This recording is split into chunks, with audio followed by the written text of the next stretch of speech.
Well guys, the workout at Muscle Beach was done. I can quite confidently say the best workout I have ever had. I mean, it's Saturday morning in Los Angeles. I don't think there was more than half a dozen people there at any given point. I basically had the run of the place. So yeah, Muscle Beach is awesome. I'm going to throw down some of the ghost BCAAs here, get a few steps in while I'm at the beach, work on my tan a little bit. Don't want to be the pasty white kid all summer, right? After that, we're going to head back home to the kitchen, and I'm going to show you how to make a Krispy Kreme burger that'll fit your macros. Yeah, you heard me. Well guys, the Muscle Beach session went excellent. Always a good time lifting weights on the beach. What's better than that, right? Beach, weights, jacked, you know. I got something a little crazy for you planned today. I'm going to show you how to make a Krispy Kreme maple glaze turkey burger. Now I know what you're probably thinking. Oh, he's not crazy enough to tell us that eating Krispy Kremes can make you shredded, right? Yes, he is. Again, it's the thing I keep saying, it all comes down. Calories in, calories out, meet your macros. It's as simple as that. So let's go down the line. I'm going to show you the ingredients and then we're going to make this baby. Alright guys, let's go down the line, take a look at our ingredients here. We've got our black pepper, Himalayan pink salt, our standard seasonings. We've got our chili powder, red cayenne pepper, and paprika we're going to season our meat with. That sort of smoky heat goes really well with the maple glaze we're going to make. Speaking of which, we're going to make that maple glaze with log cabin syrup and swerve brown sugar. And for the meat, we're going to use some 99% fat-free ground turkey. I've already portioned it out. We've got 8 ounces here. And last but not least, our bun, our Krispy Kreme donut we're going to use for our bun. And I'm not using some macro-friendly whatever. These are straight up Krispy Kremes I just bought from the store. Season our patty meat here. Cayenne pepper gets pretty hot pretty fast, so we're not going to use our normal 1 teaspoon that I like to use. We're going to use half a teaspoon of this, so 1 teaspoon, 1 teaspoon, half a teaspoon. Chili powder, 1 teaspoon of our paprika, nice smoky flavor, and 1/2 teaspoon red cayenne pepper, just to give it a little bit of a kick. One thing you'll notice as I'm mixing this up, I'm just doing it with my bare hands. What I'll do sometimes is I'll wear some latex disposable gloves. It just saves you a little bit of time. You don't have to wash your hands as much. I cannot stress this highly enough, whether you're working with chicken, beef, fish, whatever, when you're working with raw meat products, always, always, always wash your hands after you're done handling it before you touch anything else. It's not like I'm buying bad knockoff cheap ingredients here, but #1 rule of food safety, always wash your hands after handling raw meat. Next up, we're going to whip up our glaze here. So we're just going to do a tablespoon of each, just 1-to-1 ratio.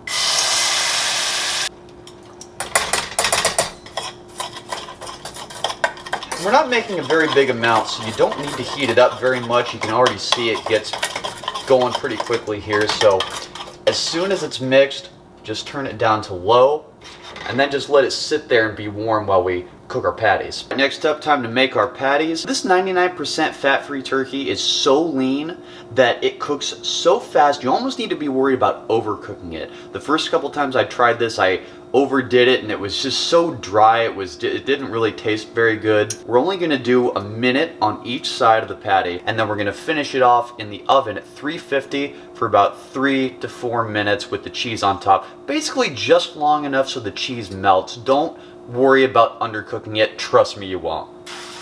Rip off about a half or so. Just flatten it into a patty. Try to make it nice and thin to give yourself a big surface area to coat with the maple glaze and the fat-free cheese. Doesn't have to be perfect, just so long as it's more or less flat. This is like, what, an oval trapezoid? I don't know. I'm just kidding, I know it's not a trapezoid. I wasn't that dumb in school. Flatten this out and pop it in. These are cooked for about a minute. Do the old flip. So look at this, it's just charred enough and it's just cooked enough. That's exactly what we want. Ah! Cook it for another minute per side. Alright, so we've cooked these for a minute per side. I turned the heat off, and now what we're going to do is brush on our maple glaze. So just really coating enough on each side. This is really, one, because it's a glazed donut and it goes really well with that. And two, this will make sure that when you cook it in the oven and when the cheese melts, your meat doesn't get too dry. Don't be afraid of overdoing it or overcoating it. Be a lot more worried about underdoing it. Plus, I'm literally telling you to paint a maple glaze onto your burger. Why wouldn't you want to do it? Flip those over, get the other side. You want to make these as coated as you possibly can. You want to use up the entire pan. We made just the right amount. Next, we're going to do our fat-free cheese. We're going to do an ounce just sprinkled over each patty. 2 ounces total. You've got your food scale. It ends up being about 56 grams. 1 ounce is 28 grams. Seems like such an insane amount of cheese, but it's fat-free, so go crazy by all means. Plus, again, don't want the meat to get dried out. This is another thing that'll help prevent that. Pop these in the oven just long enough for the meat to melt. Ends up being about 3, maybe 4 minutes at 350 degrees. Now while that's in the oven cooking, let's go ahead and prep our buns. We're going to take our Krispy Kreme here. Use a serrated knife, helps you cut through better. We're just going to cut lengthwise right down the middle. And this is going to be our bun. You don't need to flavor it. You don't need to do anything. It is a Krispy Kreme donut. It's going to taste awesome just on its own. 4 minutes of cooking time is done. Let's take a look at our patties. Look at that. Perfect. Not overcooked. The cheese is melted just right. Let's slap these babies on the donut. Let's have some lunch. Patty number 1. Patty number 2. Because the cheese is melted, they might kind of slide off, so don't be afraid to press the burger down once you make it. Pour that last little bit of glaze on there. Why not, right? And add the top, though it's sliding off just like I said. And there you have it. That wasn't so hard, was it? Man, that looks... I feel like I'm at the county fair right now. I mean, this doesn't even seem possible that you could be getting this good of a macros from a freaking Krispy Kreme donut burger. It seems absolutely wild, but this just goes to show you can take any food, no matter how unhealthy, and make it fit your macros. I believe it can work with anything. Well, here you have it, guys. A Krispy Kreme donut maple glaze. If this doesn't show you can take truly any food on the planet and fit into your macros, I don't know what will. Well, I'm going to make up some fries and some vegetables with this. I'm going to have this as a whole meal. Then we're going to head into the booth and I'm going to show you some cool behind the scenes stuff of how ADR and looping works now that the secret is out and you all know the super big cool project I worked on. So let me throw this down. I'll see you in a minute. Alright guys, we're back in the booth and today I'm going to talk to you about one of my favorite aspects of voiceover, which is ADR and looping. ADR stands for Automated Dialogue Replacement, which is essentially just a fancy term for any dialogue or sounds that are added after the movie or TV show is already recorded. Now the example that most people know is Darth Vader, because most people know that the voice of Darth Vader is not the guy inside the suit, it's James Earl Jones recording his lines in some sound studio somewhere. Even if you don't realize it, every movie or TV show you have ever seen does this. Now, those of you who saw my last YouTube video know that I got to do some of this on the movie Thor: Love and Thunder, where I was a voice match for Rocket Raccoon, i.e. Bradley Cooper's character. And basically what that means is that a lot of times when the star or celebrity is not around to record their lines, if they need extras or do-overs or whatever, they'll find somebody who can sound just like him to do the lines for him. They might keep the lines in the movie at the end, they might swap them out with the stars at the last second, who knows.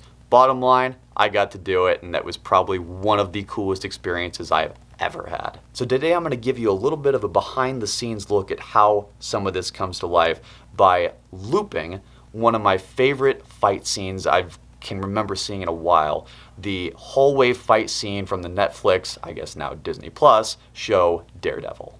So we're going to break a couple of rules doing this because we're in my home booth and this is a YouTube video and this show already came out, so I can do whatever the hell I want. Typically when you're working on titles like this, you don't really get to see a preview beforehand because it's a lot of, high security, non-disclosure stuff. They don't want it leaked. First things first, I've seen this episode a few times and I've already watched this scene, so I more or less know what goes down and how it happens, what the action beats are. In a real life session, you wouldn't get any preview most likely, especially for something like this. You would never have seen it until the moment you're about to record it, and they'll play it through so you can kind of get the gist of it. Another thing is that this is one long uninterrupted take. Basically, it's like 3 minutes long.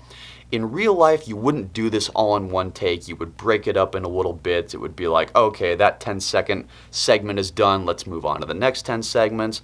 Again, because this is a YouTube video, we're going to do the whole thing in one take and see what happens.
There you go.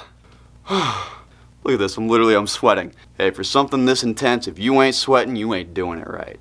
So now that that's done recording, I'm gonna play it back with the voiceover, my voiceover laid in. You can see what it looks like.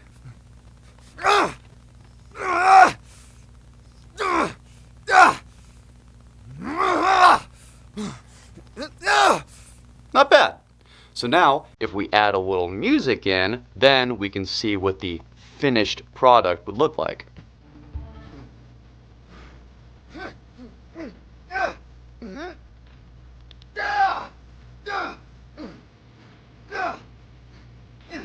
Well, there you have it, guys. That is a behind-the-scenes look at how fight scenes in your favorite movie or TV show are done. So remember, next time you watch a good fight scene somewhere, it was probably some goofball like me in a studio recording it. Well, guys, as always, thank you so much for watching. I hope you liked this video. I hope you'll like and subscribe and watch more. Until next time, stay vocal, stay fit.